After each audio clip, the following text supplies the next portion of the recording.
வரலாற்றை நிறைய பேர் படிப்பார்கள், பலர் எழுதுவார்கள், மிகச்சிலர் இடம்பெறுவார்கள். ஒரு சிலரால் மட்டுமே வரலாறு மாற்றப்படும். சதாம் மாற்றினார். வாழும் பொழுது அரை நூற்றாண்டு காலம் பேசப்பட்டவர், கொல்லப்பட்ட பிறகும் உலகம் இருக்கும் வரை பேசப்படுபவர், புரட்சியின் மூலம் ஆட்சியை பிடித்தவர், படையெடுப்பின் மூலம் ஆட்சியை இழந்தவர், அநீதியினால் கொல்லப்பட்டவர். சதாமை பதுங்கு குழியில் மயக்கவாயு கொடுத்து நிராயுத பாணியாக கைது செய்து சிறை, வழக்கு, தீர்ப்பு, தூக்கு என்ற திரைக்கதையை வெகு சீக்கிரமே எழுதி முடித்து விட்டது அமெரிக்கா. தூக்குக்கான காரணம், சதாமை கொல்ல முயன்றவர்களை அவருடைய பாதுகாப்பு படைகள் சுட்டு தள்ளியதாம். உலகில் சர்வாதிகாரிகளாக இருக்கட்டும், ஜனநாயகவாதிகளாக இருக்கட்டும், தனக்கு, தன்னுடைய அரசுக்கு, தன்னுடைய தேசத்துக்கு எதிராக செயற்படுகின்றவர்களை கொல்லும் வழிமுறையைத்தான் சதாமும் கையாண்டார். வழிமுறை சரியற்றதென்றாலும் சதாம் மட்டும் இதற்கு விதிவிலக்காயிருந்திருக்க முடியாது என்பது மட்டுமே உண்மை.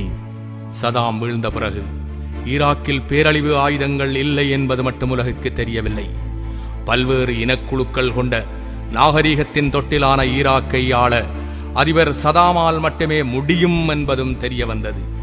சதாம் ஈராக்கிற்காக நிறையவே செய்தார். ஷியா, ஷன்னி, குர்து, பஸ்ரு என பல்வேறு பிரிவுகளாக இருந்தவர்களை ஈராக்கியர்களாக்கினார்.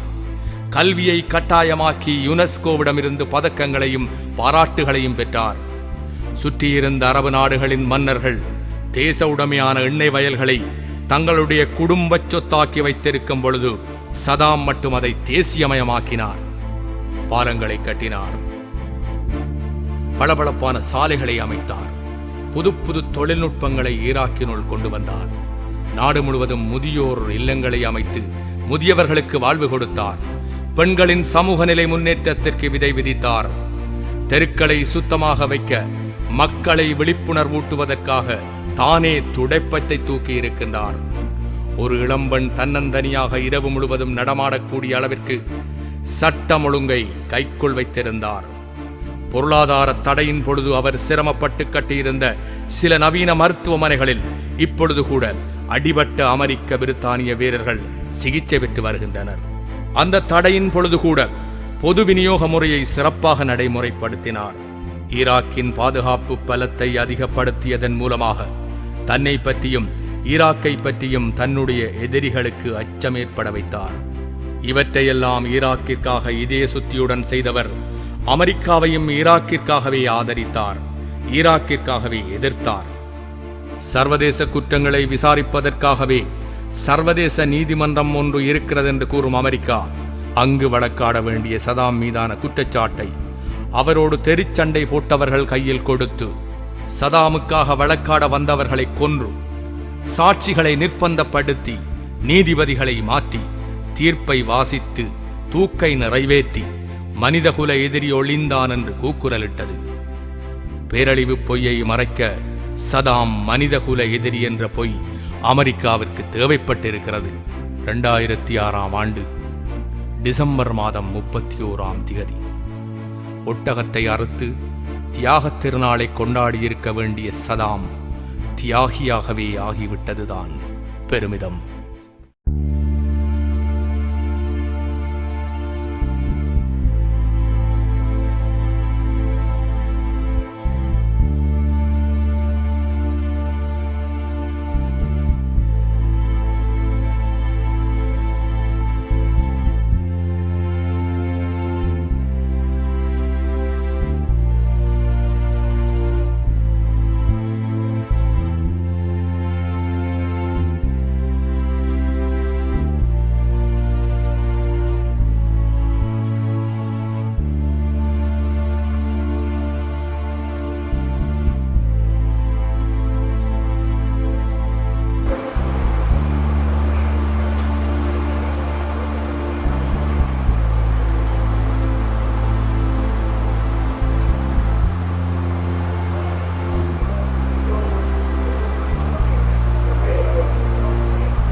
தூக்கு கயிற்றில் தொங்கியது நீ அல்ல நீதி.